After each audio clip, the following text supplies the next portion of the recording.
Advanced courses తో పాటు first year నుండే campus recruitment training leading companies లో 13,000 plus placements with 13.5 lakhs highest package.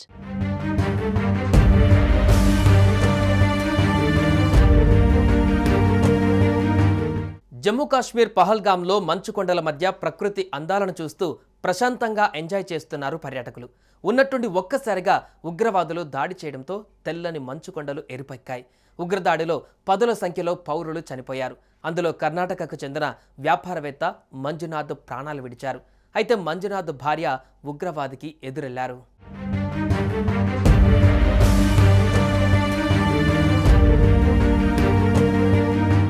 కర్ణాటకలోని శివమొగ్గ జిల్లాకు చెందిన వ్యాపారవేత్త మంజునాథ్ సెలవుల్లో మంచు అందాల మధ్య సంతోషంగా గడిపేందుకు తన కుటుంబంతో కలిసి పహల్గామ్కు వెళ్లినట్టు తెలుస్తోంది. మంజునాథ్ భార్య పల్లవి, కుమారుడు అభిజయ్తో కలిసి విహారయాత్రకు వెళ్లారు. అయితే ఉగ్రవాదుల కాల్పులలో మంజునాథ్ ప్రాణాలు కోల్పోయారు. దీంతో కళ్ల ముందే భర్తను కోల్పోయిన పల్లవి తీవ్ర ఆవేదనకు గురయ్యారు. కుమారుడితో కలిసి ఉగ్రవాదికి ఎదురెళ్లి తమను కూడా చంపేయాలని నిలదీశారు.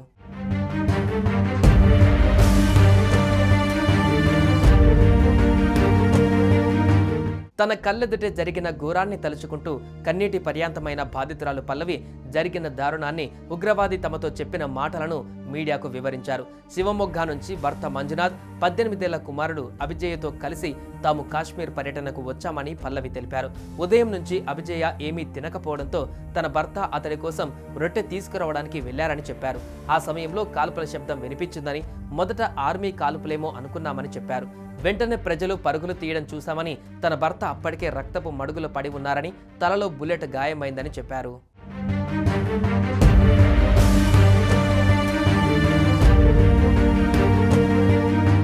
అయితే దాడి తర్వాత తన కుమారుడు అభిజయ్తో కలిసి ఓ ఉగ్రవాదిని ఎదుర్కొన్నామని పల్లవి తెలిపారు. నా భర్తను చంపావు కదా, నన్ను కూడా చంపు అని తాను అన్నానని, కుక్క మా నాన్నను చంపావు, మమ్మల్ని కూడా చంపేయి అని తన కుమారుడు కూడా ఉగ్రవాది పైన ఆగ్రహం వ్యక్తం చేశాడని ఆమె చెప్పారు. అయితే ఆ ఉగ్రవాది మిమ్మల్ని చంపరు, వెళ్లి మోదీకి చెప్పండి అని తమతో అన్నట్లు పల్లవి వెల్లడించారు. 3-4 ఉగ్రవాదులు దాడిలో పాల్గొన్నారని, వారు ఆర్మీ దుస్తువులలో లేరని ఆమె పేర్కొన్నారు. హిందువులను, అందులోనూ మగవారిని లక్ష్యంగా చేసుకుని కాల్పులు జరిపారని ఆమె వివరించారు.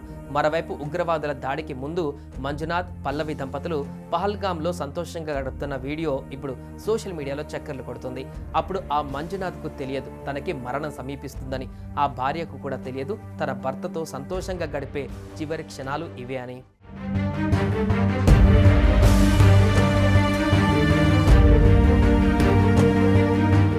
సుమన్ టీవీలో మీ పర్సనల్ అండ్ బిజినెస్ ప్రమోషన్స్ కోసం కింది నెంబర్కి కాంటాక్ట్ చేయండి.